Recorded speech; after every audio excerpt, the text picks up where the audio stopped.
Live, Laugh, Larceny discusses true petty crimes that may be disturbing to some. Or could be easy listening to all you psychopaths out there. All stories are based on actual events, but details may vary. Listener discretion is not advised.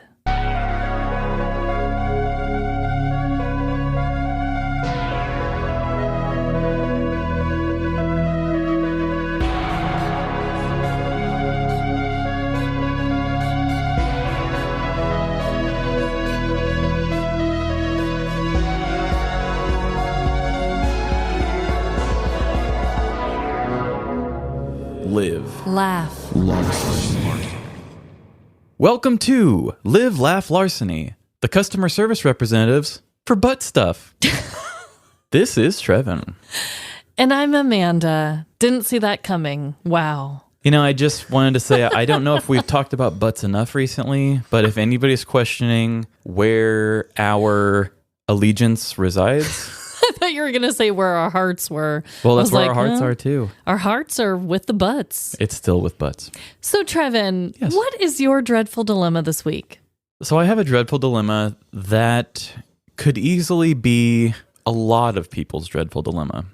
You see, people have been saying, what do you think podcasts need to have more of? And people say, well, we want people to talk politics more, obviously.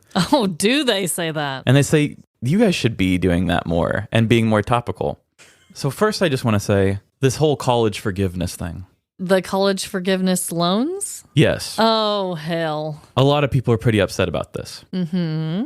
And I'm really sorry that it's not quite going the way that we thought it was going to. We were told this, like 2 years ago? Yes. It doesn't really affect me, but I still feel for all my fellow humans out there that were hoping for some forgiveness. Oh, yeah. I wanted every last bit of forgiveness. Oh, you still paying? Oh, yeah. Oh, I didn't realize. So I just wanted to say, hey, everybody, I'm sorry that it's turned out this way and it really sucks. It's totally unfair. I just wanted to formally address you all that are feeling upset, and I want to try to help. Look, I know you were hoping to be forgiven for going to college. I was hoping you would be too. But why do you want forgiveness from a rich old white man who never had to pay for his education anyway? I know I'm just a nobody, but I forgive you. To all of the frat guys who swallowed their pride to butt chug an entire Coors Light, I forgive you. To the studious types who sold pictures of their feet in order to afford class books, I forgive you as well. To those that survived purely on Taco Bell, Monster, and poor self-talk, I especially forgive you. You see, I too regret most of what I did in college, but I found a way to make the best of it. I'm sure you frat guys were pretty proud of yourselves when you were able to fit 20 ounces of beer as cold as the Rockies in your rectum. And the measures you took for survival during this time of higher education showed just how resilient you are. Sure, you picked up some bad habits and went through some strange phases, but look at you now. You gained experience, and now you're out taking on the world. I may not be the president, but no matter what things you look back on disapprovingly, I want you to know that I forgive you. And I hope that you will one day forgive yourself. So I just felt that everybody needed to hear that during this time. I was trying to determine which category I resided in. Mm-hmm. Maybe it was the Taco Bell category. I don't know. But thank you for forgiving me. But yeah, Trevin, I think we all deserve a little bit more forgiveness than just that. I guess you're right. I tried my best for you guys. I thought maybe, just maybe, that little segment would do it for me, but I think I'm going to need a little more. Well, then let's keep hoping, I guess. So I also have a dreadful dilemma this week. As you know, I'm not sure how much I've really talked about it on the podcast, but I would consider myself a plant mother of sorts, a plant girl. I guess you haven't really talked about it much on the show. Yeah. So I have a little garden. I try to do a garden every year, every summer. It's usually a salsa garden where it has tomatoes, onions. I grow different herbs, cilantro, basil, all these cool things just on my deck. I'm not a professional farmer, okay? Right. But I do love my plants, and I do have a few of them. But I think I might have taken things to another level. Uh-oh. And I'm here to fully admit this to the world. So the other day, I was out looking at my plants, and it's at least known by Jordan and our 2 kids that I occasionally talk to the plants. And I've told the girls, it's good to talk to the plants because the plants give us something we need to breathe, and we give the plants something they need to breathe. So that's like fine and whatever, kind of weird. I remember in elementary school, they talked about that a lot to us. See, so I'm always chatting it up. So I talk to these plants, I water them, whatever. But the other day, I found myself in a full-on convo with these depressed, grumpy-looking plants because it had just rained on them. And they were like slunched over and looking all pissy, right? Right. And I found myself having an argument slightly. And I literally said the words out loud, Trevin. I was looking at them and I was like, get it together, guys. And that's when I knew. Is that because their advice was shitty? No, they were just looking at me like all pissed off about the rain. And it's like, dude, you live in perfect conditions, okay? I take care of you so well. You're thriving. You're beautiful. Everything is going to be okay. We just had a little bit of a rain. And I was just like, get it together. And just the way they were looking at me. And then you were trying to motivate them. Yes. Okay. And that's when it hit me, though, that maybe I've gotten a little too personally connected to my plants. That's true. I mean, it's a little weird to tell them to get it together, right? I don't know. Do you guys ever have times where you just aren't really speaking? Like you're not really on good terms?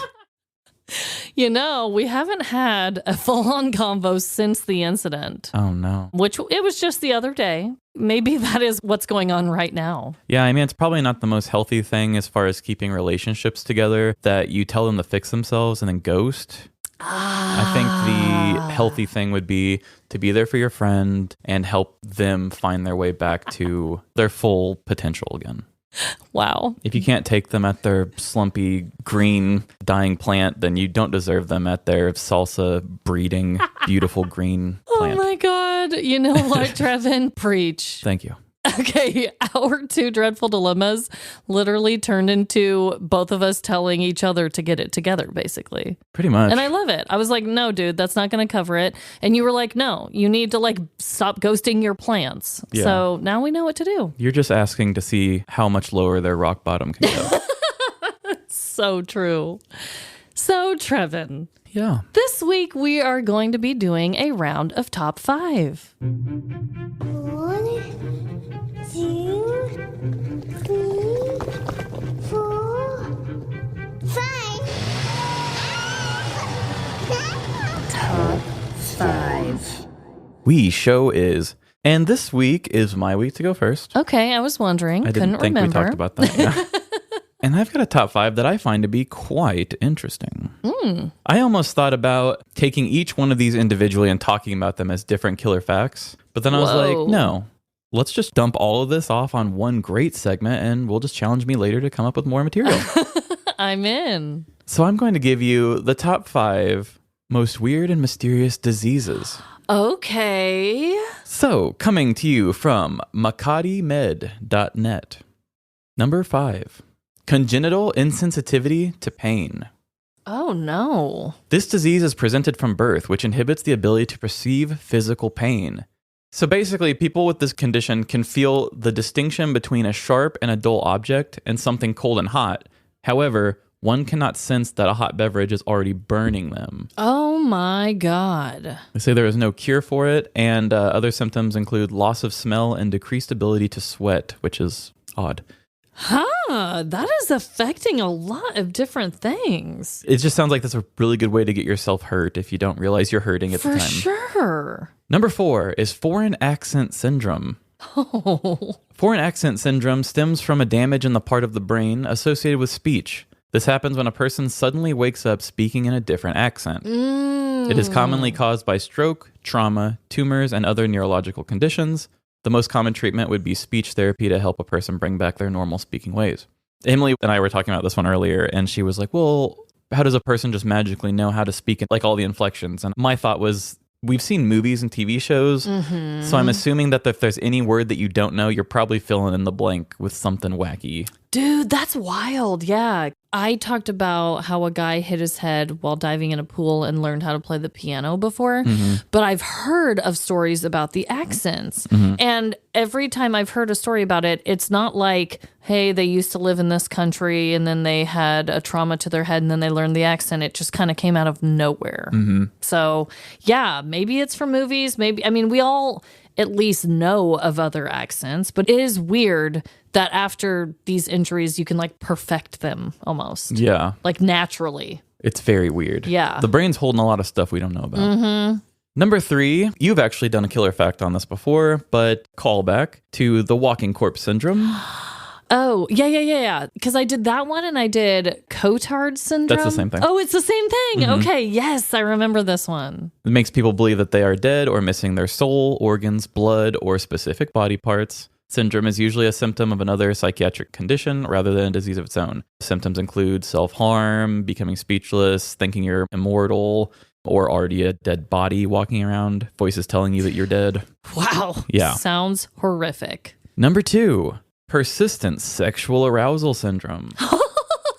This is also called persistent genital arousal syndrome. Causes people to live perpetually at the brink of an orgasm. What? The sensations are partially relieved through orgasm, but may return suddenly within a few hours. It can lead to constant physical pain, stress, and physiological difficulties due to an inability to carry out everyday tasks. Patients may suffer from anxiety, depression, distress, frustration, guilt, and panic attacks. Treatment is usually by the most popular therapy, CBT, cognitive behavioral therapy.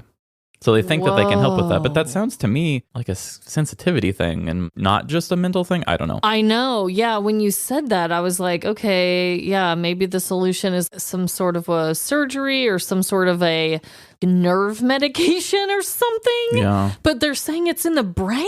Yeah, that's odd. Maybe it is just like you need therapy if you're always about to squirt. And then number 1. Auto-brewery syndrome. Auto-brewery syndrome, also known as the gut fermentation syndrome, is a strange medical condition where a person experiences intoxication from alcohol through abnormal gut fermentation in the small intestines caused by an overgrowth of specific types of fungus. The gut produces alcohol out of regular food and drinks containing carbs, yeast, or bacteria that thrive in the part of the body. Not only can you get randomly drunk, but symptoms include aches and pains, including the stomach, bloating, changes in bowel movements, fatigue, nasal discharge, problems with concentration, memory, and thought processes, probably because you're drunk. Yeah, right. And sugar cravings, also because you're drunk. Yeah. So wouldn't that be odd to just be like, oh, I ate a loaf of bread and now I'm drunk? You know, when you take a step back at all of these and you're like, feeling randomly drunk, that might be fun. Or, ooh, on the cusp of an orgasm at any moment. Woohoo, look at me. I know some people that wish they had that right now.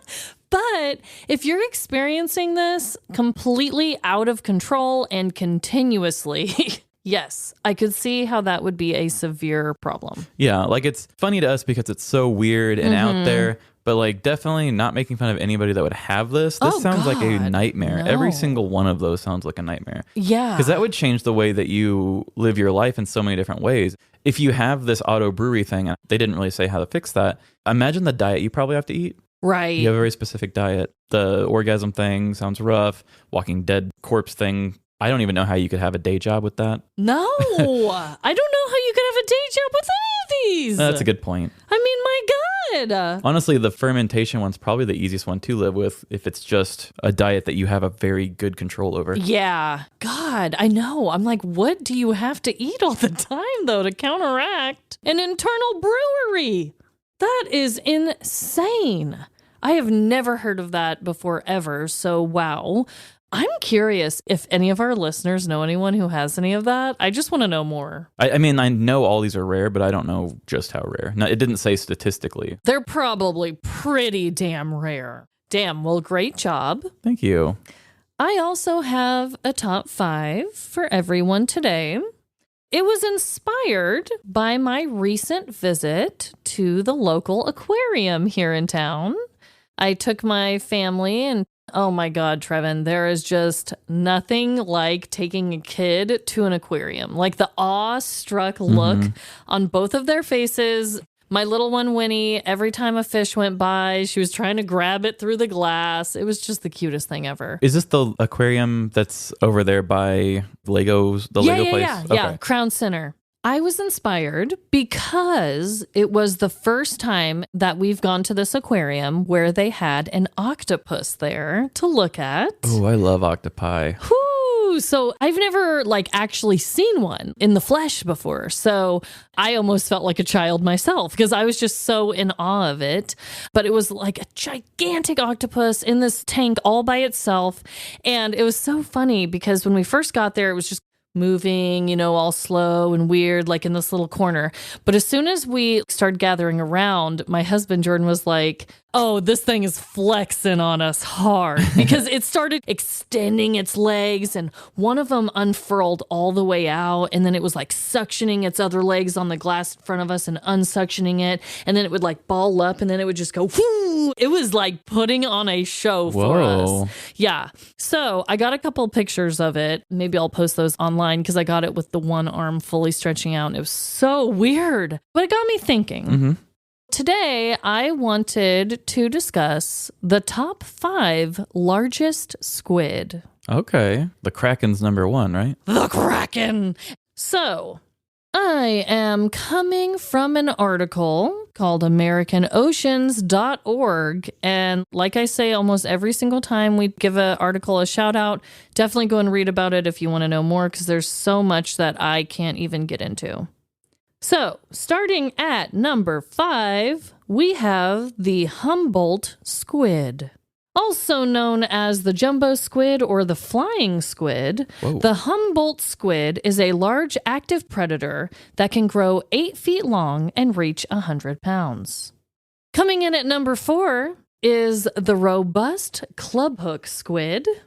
Mainly found in the northern Pacific Ocean, this squid lives at depths ranging from 100 to 1,700 feet. It is the largest of all hooked squid and grows up to 110 pounds and reaches lengths over 13 feet. Here is a woman laying next to one. They look so much less scary when they're not in the water. Yes, it kind of does. Yeah, it's all flat and gross and ugh.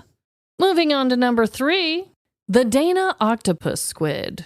My, is she a looker, Trevin. Uh-oh. She can weigh up to 355 pounds. Oh. So it's more of a hefty one, but still, these can only grow up to about 7 feet long. Let me show you a quick picture here. It looks like the swamp thing. So your 5 and 4 were both in the 100 to 110 range, and now we've just tripled it going to number 3. Yes. So moving on to number 2, and let me tell you, these next ones are freaky. Number 2 is the giant squid. It is the longest of all the squids, okay? Maybe not the biggest, but it is the longest. So not girth, we're just talking length. Exactly. Okay. So these deep sea creatures can reach lengths of up to 60 feet, Trevin. Oh my God, I can't even imagine that. Weighing on average close to 600 pounds. So that is freaking terrifying. Here is a photo. Oh yeah, that's a big one. So you said 60 feet. The other one we just did was... That one was only 7. We doubled the weight, but the length is so much more. Oh God, so much more. And that is the longest one. Okay. Now, the grand finale... The gianter squid. ...is number 1. The colossal squid. Oh man, that's even better. Dude, the names. These squid have been recorded to reach a maximum of up to 46 feet. Okay, so it's no 60. However, reaching up to 1,100 pounds. These are definitely the heaviest squids out of all of them. That is so heavy. But these things are freaky as hell, you guys. The eyeballs on all of these squid are just peering into the depths of my soul, and I just don't want it. This is one of those ones where it's got one of the pointy heads where the body is actually longer than the legs. Yes. I'm going to find some better pictures. Great article. The pictures are a little interesting to me. When I make the post online, and I'm sure we'll make a little video of it, I'll find better pictures. And I will also put the link, just because this one's kind of similar to the dog one. We talk about their looks a lot. I'll put both of our articles in the show notes too. Yeah, totally. So you can get a better look. Yeah. I know I am so known to do visual stuff, guys. Please just bear with me. Yeah, it'll be okay. So you know what else we should talk about, Trevin? The economy. That and some ads. I'd choose the ads.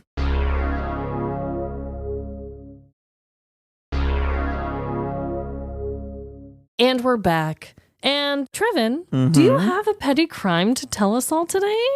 I have a petty crime for you guys. And this one, I haven't done a sexy story in a while. Oh my God. But our listener Eric sent me this.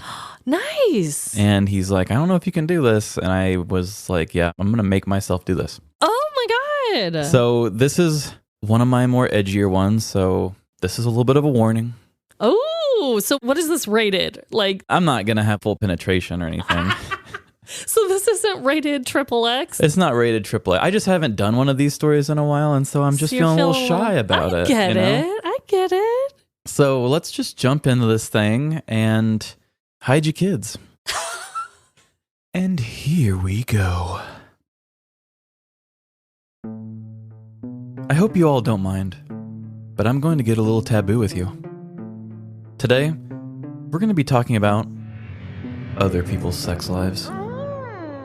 Oh gosh, it feels so weird approaching the subject in this format. I know that a lot of my prologues lean on observational humor, but telling this in this style makes me sound like a pervert. If I had brought this up in a stand-up set, no one would have batted an eye. Maybe I'll try that. Ladies and gentlemen, put your hands together for Trevin! Hey, thanks for coming out, everybody. Okay, I'm just going to get right into it because this is a really dumb bit. How many of you out there tonight have one of those friends? You know what I'm talking about? What is he talking about? One of those freaky friends? Let me tell you right away, if you can't think of who your freaky friend is, then you're probably the freaky friend. Anyway, the freaky friend is always coming around, sharing what new food they introduced into the bedroom or which public place they decide to whip out their bits. And here you are feeling pretty wild yourself because you had sex on a Monday night this week. Regular old missionary with your clothes on. It was just so sexy how spontaneous it was, moving sex night from Tuesday to Monday. You've been a great audience. Tip your bartenders. See, that felt a little more fitting. So with the groundwork laid by my stand-up comedy impression, let's continue. It doesn't have to be just a freaky friend that brings these feelings on. Sex is so ingrained in our culture that you can't help but know about other people's sex lives. The tabloid websites are posting nudes from hacked cell phones. TikTokers are sharing steamy lovemaking secrets that would make Hugh Hefner blush. Heavens to Betsy! And hip-hop artists are putting their nasty-ass exploits directly in their lyrics. I took a lipstick and put it on my butthole. Cause she was talking that shit, yeah. With examples like this, you can't help but feel a little bland. And before I go further into this prologue, I am in no way kink-shaming anyone. Just, with my recent work on healing my body image issues, I realize how easily the media and pop culture can manipulate and create trends. We are presented with the most perfect representations of everything through TV, movies, and social apps. The perfect bodies, the perfect careers, the perfect vacations, the perfect partners. We can't help but compare ourselves to all of these magnificent examples of life. I'll be the first to tell you that I'm dealing with body image issues, and you all know how I feel about my career, but I'm completely happy within my relationship. However, even a TikTok about a partner surprising their significant other with a date can make me feel like either I'm not doing enough, or Emily needs to step up her game and treat me a bit more like a queen. The bubble bath is ready, Your Highness. The sex comparison is no different. Which brings me to our story. Harold was a man of simple pleasures. He liked waking up with the sun, a well-manicured lawn, and listening to orchestral music at an appropriate volume. Now this is the real shit. There was just something about the small excitements of life that brought a huge thrill to Harold. Some saw Harold's plain lifestyle as a matter of preference, while others speculated that his personal life was kept boring in order to balance the stress of his day job. You see, not only was Harold the tri-state area's foremost expert on pigeons, but he was also a local police officer. From 9 to 5, Harold was wearing a badge, kicking ass, and taking names. And is that Jeff with a J or that weird one with an E and an O? Every workday was a non-stop panic attack for 8 solid hours. At the start of each day, he never knew if he was going to have to talk to a stranger with an attitude or disarm a bomb. There was no telling what form trouble would take in Waukesha, Wisconsin. But even though Harold was a John Wick on the streets, he was a bit of a Mr. Rogers in the sheets. At the end of every shift at the cop building, Harold would walk in, covered in the blood of his enemies, and take a long, animalistic sigh, only to punch out his police card and spring into a completely different demeanor. "Gee golly, you guys, I sure had a swell day at work," Harold yelled to the rest of the tough precinct. "I'm off to wash the drug dealer's blood off my shirt." Harold was the perfect example of a person who doesn't take their work home with them. Not only does the stress stay back, but the allure of his personality stayed with his job too. Being a badass cop with the name Harold, his tough cop friends called him Dirty Harry. But if you asked Harold's wife, Harold was far from dirty. "Hey, Dirty Harry, before you go," Detective Kimball called out. "We're just having some locker room guy talk over here. I wondered if you'd want to weigh in with a real man's opinion." Harold stopped and acknowledged the group of macho dudes procrastinating going home to their wives, as Kimball went on. "Jimmy is sharing his uninformed opinion that he believes women can have orgasms, while I'm trying to tell him that I humped with 12 women this week and not one had an orgasm. Trust me, if there's an orgasm to be found, I would have found it already. Back me up, old dirty." As Kimball waited for a response, the rest of the crowd's attention turned to Harold. He could feel his cheeks flush from embarrassment. He had never heard the O word so many times in one sentence. Before he could get the strength to speak, Harold turned around and bolted out the door. Another officer slapped Detective Kimball on the arm with the intent to scold. "What the hell, man? You know Dirty Harry is a completely different person after he's off work." Back at home, Harold walked into his house, took off his shoes, and put on his house cardigan. "Welcome home, Harold," his wife Bonnie said, as she walked into the kitchen. She began pulling out the ingredients for the evening's dinner, while Harold ironed his cop shirt for the next day. "You know, the guys shared the wildest conversation as I was trying to leave," Harold yelled over the sound of hot steam straightening fabric. "Kimball and the other guys were having an argument on whether or not women can have, He stopped, feeling the explicitness of his conversation jolting him away from continuing. "What's the matter, dear?" Bonnie asked, wondering what could be the matter. Harold stammered on, before finally getting the vile word out of his mouth. "Orgasms! The guys were having a debate on whether or not women can have, orgasms." Bonnie lost her balance, falling into the countertop and knocking some plates together. She brought her right hand up to her chest and felt the racing of her beating heart. "I haven't heard that word in 13 years, she said to herself, firmly squeezing the bratwurst she was about to cook. Overcome with the spicy sensation, Bonnie unclasped the front of her bra, flooped one of her boobs out of her shirt, and immediately shoved her hands into her bag of flour. As Harold heard footsteps behind him, he looked back to see a very exposed version of his wife, sporting hands that looked like powdered donuts. "What are you doing?" Harold said in confusion.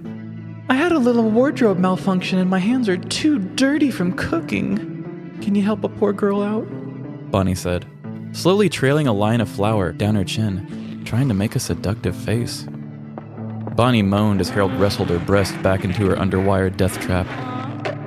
"Thank you, Mr. Soft Touch. Your hands are very warm," Bonnie said, licking her lips and making intense eye contact. "That's because I've been ironing," Harold replied. "I've been trying a new technique that takes twice the amount of time, but is said to increase the lifespan of your denims. Which reminds me, I need to get back to it. You only have so much time before you need to do a second press." As Harold resumed his ironing, Bonnie slowly made her way back to the kitchen to flirt with her bratwurst. There you are, you meaty devil. The rest of the evening was a continuation of the boob-flooping incident. Harold sneezed at Bonnie's sexy perfume, and every time Bonnie would purposely drop stuff to slowly bend over in front of him, Harold would just call her Butterfingers and laugh at his own joke.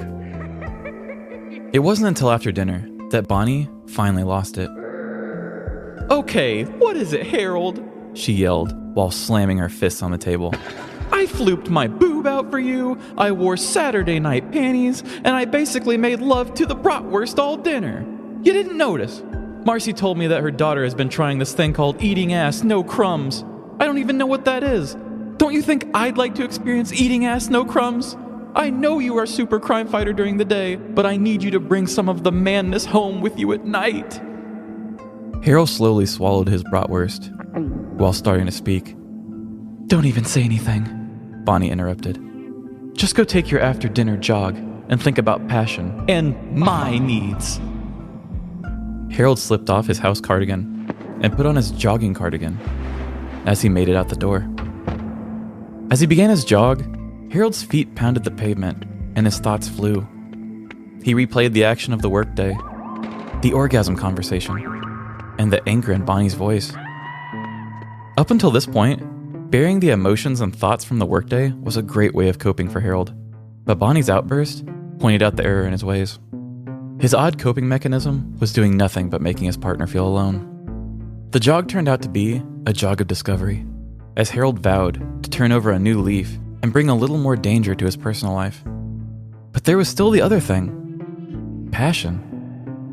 It's been over a decade since Harold could say that he felt passion for anything other than justice. He closed his eyes, trying to tap into his primal part of himself. Images of past playboys and sex scenes from Angelina Jolie movies played in his head, as Harold conjured up all of the passion his body could muster. But it still wasn't enough. He couldn't just flip on a switch and be a horn dog. With his head hung low, Harold began to walk back. He could bring a new attitude home, but passion would just have to wait. As he made his way down North University Drive, he heard moans in the distance. Passionate, fiery, earth-shaking moans. Pinching himself, Harold realized that this was not his imagination, and that he was moving closer to the sound source. Partially curious, and partially hoping to take notes, Harold made his way towards the sound of fervent fornication. Harold held his hands over his mouth as the culprit was in view. There, on a free couch left on the curb, was a man making sweet, sweet love. He watched as the man's white ass bounced up and down, undoubtedly pleasing his partner. "Oh yeah, more cushion for the pushin'," the man yelled out to his mate. As much as Harold tried not to look in the direction of the scene, he had to look back one last time. But when he did, he grabbed more than just an eyeful of one loud man's ass cheeks. Upon further inspection, Harold could see no partner at all. The man had been passionately thrusting and making love to the cushions of a well-worn free couch. "What are you doing?" Harold asked the man. Startled and literally caught with his pants down, the man pulled out of the pullout and ran. In an instant, Harold could feel himself turning into Dirty Harry, and Dirty Harry was hard for justice. Harry chased the man all the way to an apartment, where the man got inside and locked himself away. The off-duty officer pulled out his phone and called the night crew to come take care of the sofa-sexing madman. "I know you're in your jogging cardigan, Dirty Harry, but do you want to help us take this guy down?" one of the night officers asked. "No thanks," the newly refound Harry replied. "I've got a romance to rekindle." Harry sprinted back to his home, busted through the door, and grabbed his wife tenderly. He began kissing her with the passion of an intern on their first day while caressing her body. "Let's take this party to the bedroom," Bonnie said, pulling her face away from Harold's. "No," Harold said. "We are doing it right here, right now, on the couch," he demanded, while carrying her off to the living room.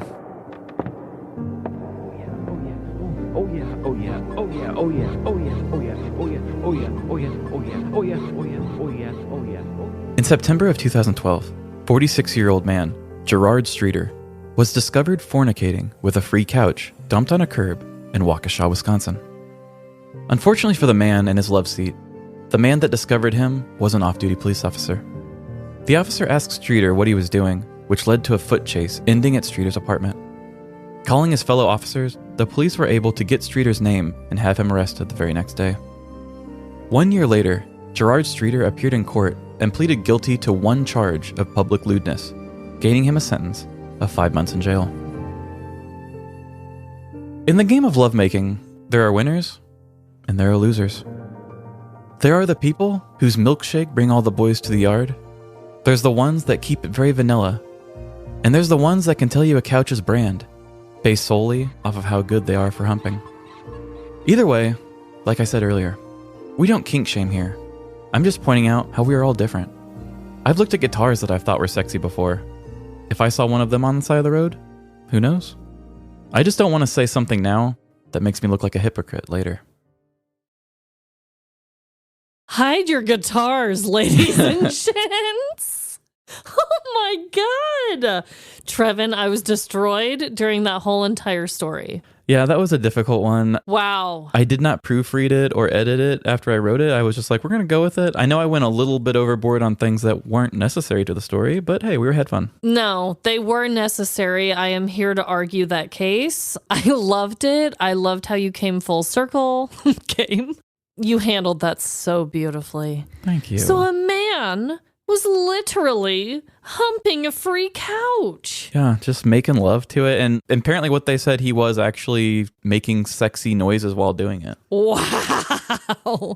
You hear of those shows like My Strange Addiction. I watched one episode where a guy was in love with his car. And he said that, yeah, he would make sweet, sweet love to his automobile. Like it was a real thing. I remember seeing something on that, yeah. Yeah, so, I guess this is a real thing, but again, with one of your stories, what are the chances that the two combined? Right. Anybody else could have seen that and probably not said anything or just looked the other way or ran away, something like that. But this guy's like, you're in trouble and I'm not even working. Yeah, exactly. Now, if I saw something like this, I would probably freak out because I dramatize everything in life. So maybe a person like me would have called somebody. But Molly.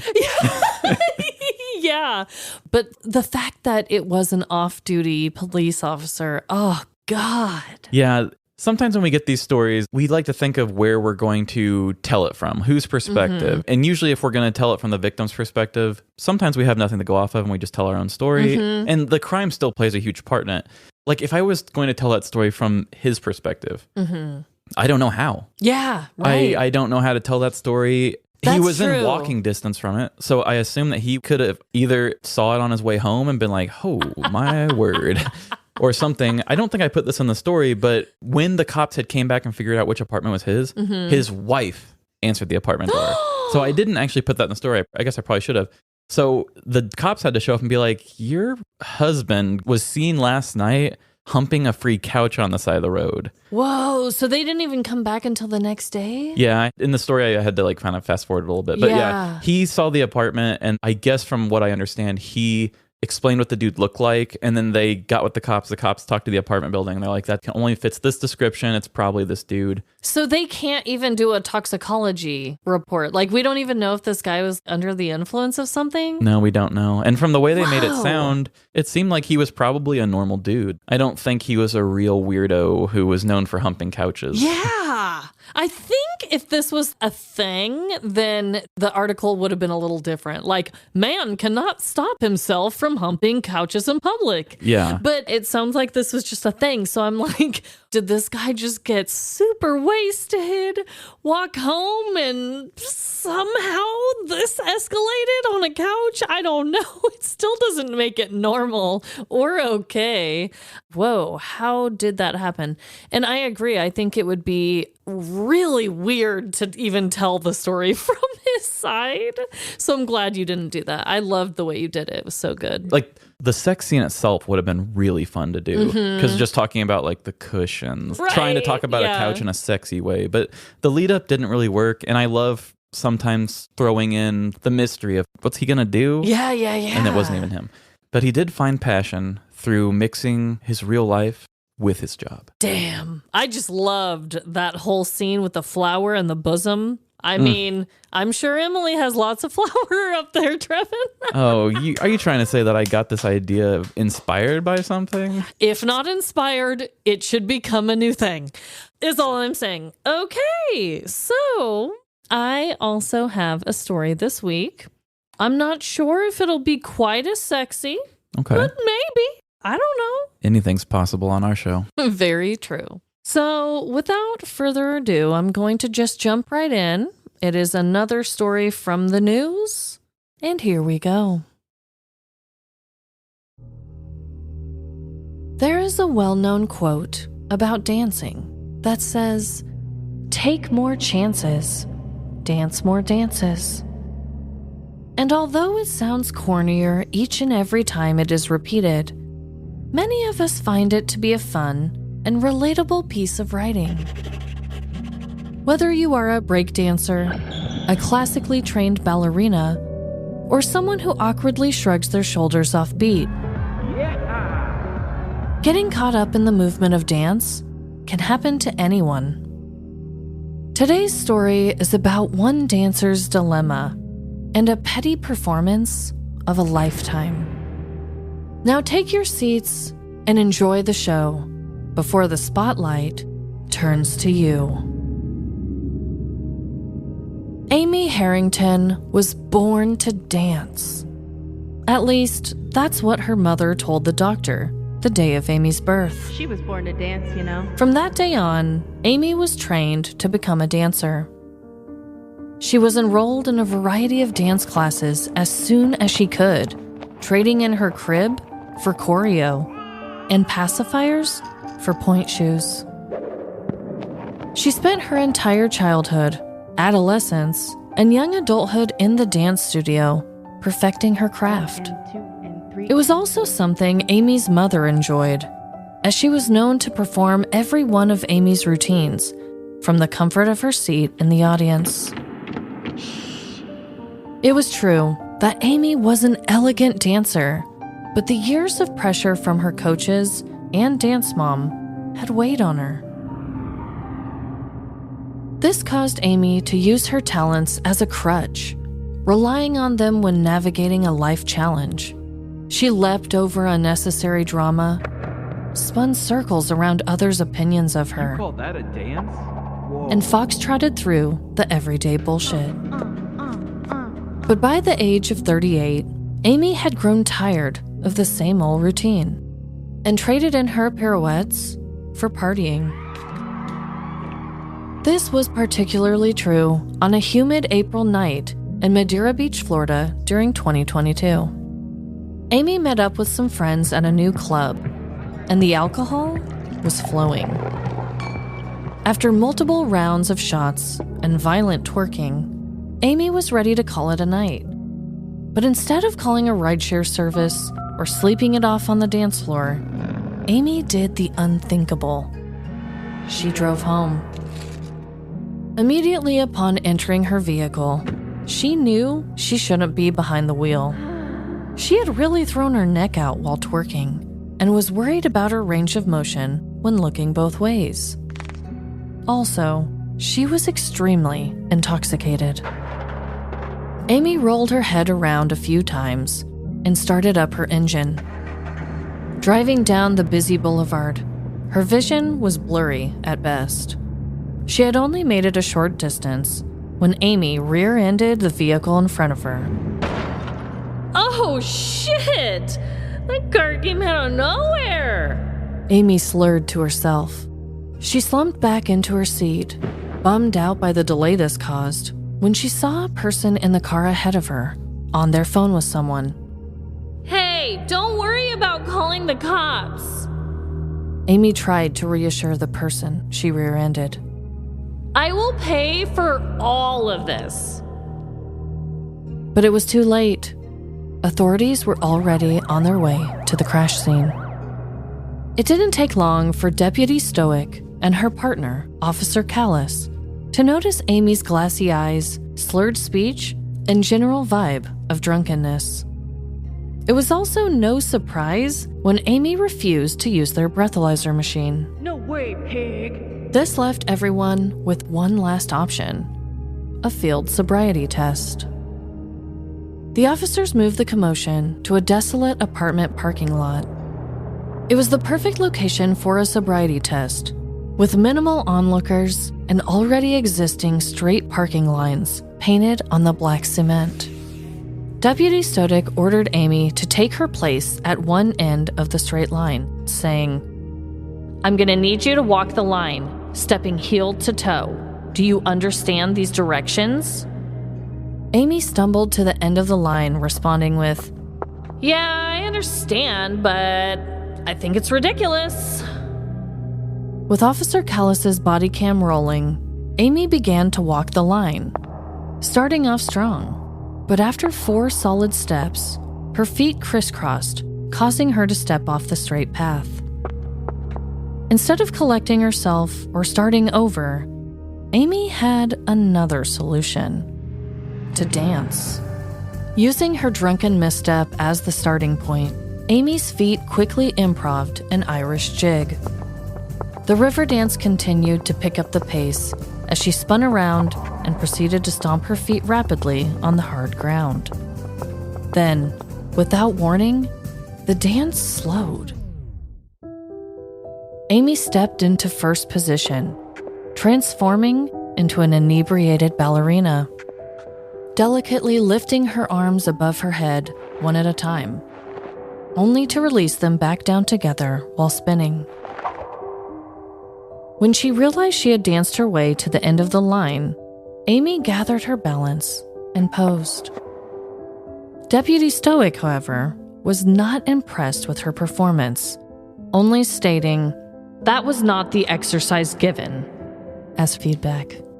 "Ugh, you sound like my fucking ballet coach," Amy snarled back as she shuffled her feet back to the start of the painted line. Almost like deja vu, Amy again drunkenly danced her way towards the deputy. After many hair flips, twirls, and stomps, Amy gave her final performance pose. Ta-da! But instead of getting the expected applause, Amy was placed under arrest. On April 27, 2022, 38-year-old Amy Harrington rear-ended another vehicle along Gulf Boulevard and Madeira Beach, Florida. Shortly before 10:30 p.m., officers were called to the scene to find an inebriated Amy behind the wheel. After refusing a breathalyzer, a field sobriety test was initiated in a nearby parking lot. What started as a normal test quickly evolved into a drunken dance performance, where Amy stumbled through both traditional Irish dancing and ballet. After the failed dance routines, Amy was ultimately charged with a DUI with property damage and refusal to submit to testing. Dancing may sound like a fun way to express your emotions or exercise your body, but it is important to remember the time and place for it. Not everyone is an ideal audience member, and not every surface is meant to be stomped on. This rings especially true when in the middle of a sobriety test. So I'll leave you all with an updated quote from me to you. Take more chances. Dance more dances. Unless you're drunk, then please sit down.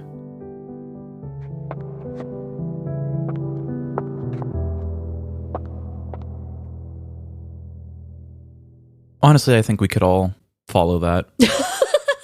Whether it's dances or just talking. Yeah, it's like, you know what? This is the time where you just zip it. Mm-hmm. Before I really get into the convo about how you feel about this, I did want to say, which I kind of told you while I was reading along, all of those quotes and interactions and basically every single thing that happened as soon as the rear ending happened, that was all exactly what was said to have happened in all the articles that I read. Those were all quotes that were confirmed by the officers and on the film. And yeah, the whole entire thing is caught on body camera and it's on YouTube for all to see. I can see why you did the stoic and callous as the name of the cops. Yeah. So if somebody was dancing for me, I wouldn't be like, no, that was not the assignment. I'd be like, that's cute. But no. No, Trevin, thank you for saying that, because I do want to add on to that just to even further prove that point. There's a lot of videos where it's just like clips, but I watched like the full body cam thing because I wanted to see, come on, this is kind of freaking funny. Did these people not break once, Right. But no, the cameraman, not once. There was never a giggle. There was never even an under the breath, like, oh my God. There was like nothing. Like, this is the best work day ever. No, he was just recording it, adjusting the camera was the only background sound from him. And I am telling you, the female officer who I gave her the name Deputy Stoic, they didn't list any of their names. She was so serious. When the gal posed at the end of the routines, I would have lost my shit. Which we all know this. I obviously should not be a police officer because of this. To just be so serious, I had to give them something. Yeah, we'll have to steal that YouTube video and use it for a couple things or something. Oh my God. I want to see this pirouette. Oh my God. And I'm not exaggerating either about the dancing. I counted. It was 4 steps walking the line. And as soon as she would fall off every time, because she did it multiple times throughout the video, as soon as she would crisscross or fall, she was like, and started going and changing it. It was like a cover up, right? Like she's like, I didn't stumble, I'm dancing, da da da. And she would kind of just go into this jig and then she would stop. And it was ballet. I like that it changed up. Oh, it was a full-on thing. And it went the same both times it happened, too. Started off with Irish stomping and turned into a more delicate ballet with a pose at the end every time. You know what that made me think of? It made me think a lot of Ashley Simpson.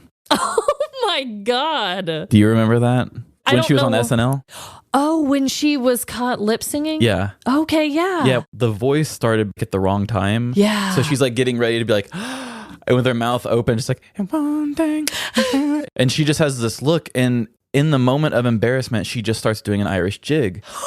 So the band's playing and the music's going on, but she's just like, like dancing around the stage. And I think they eventually faded it out and let it go. I'm going to have to rewatch it because I remember that. I think I may have even watched that live. I don't know for sure, but I remember it regardless. I haven't watched that in years. You're telling me that Ashley Simpson does an Irish jig out of embarrassment? Yep. Wow. Like, doesn't know what to do in that split second, no idea how to react. And it's just like, Irish jig, go.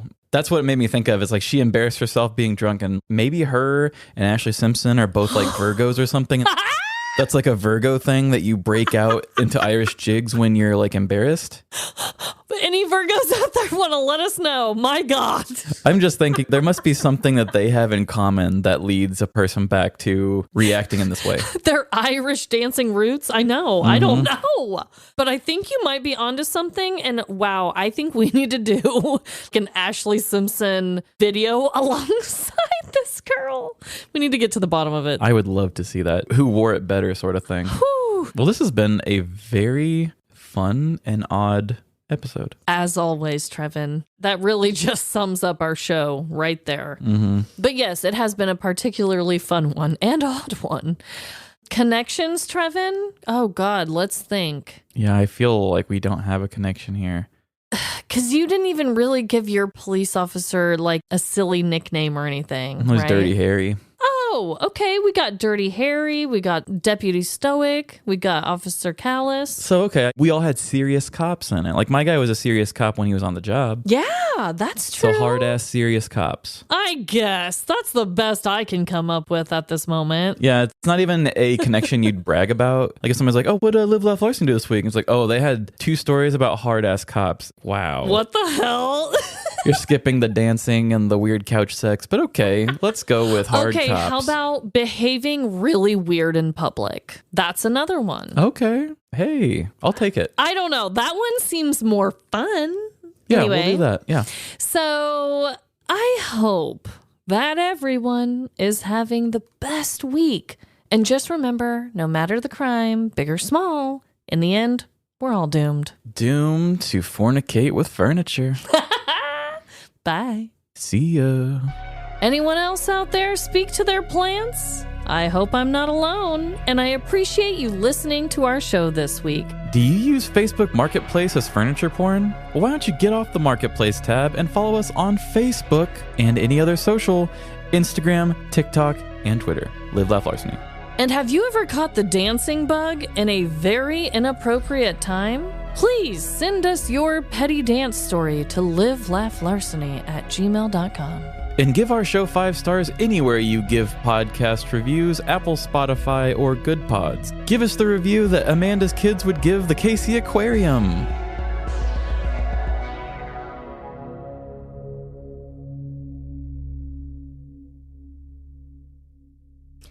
Oh, shit! That card came out of nowhere! That works. Very funny drunk voice. It kind of sounded like Sarah Palin. Yeah. I can see. Question mark? I too turn into Sarah Palin when I get drunk.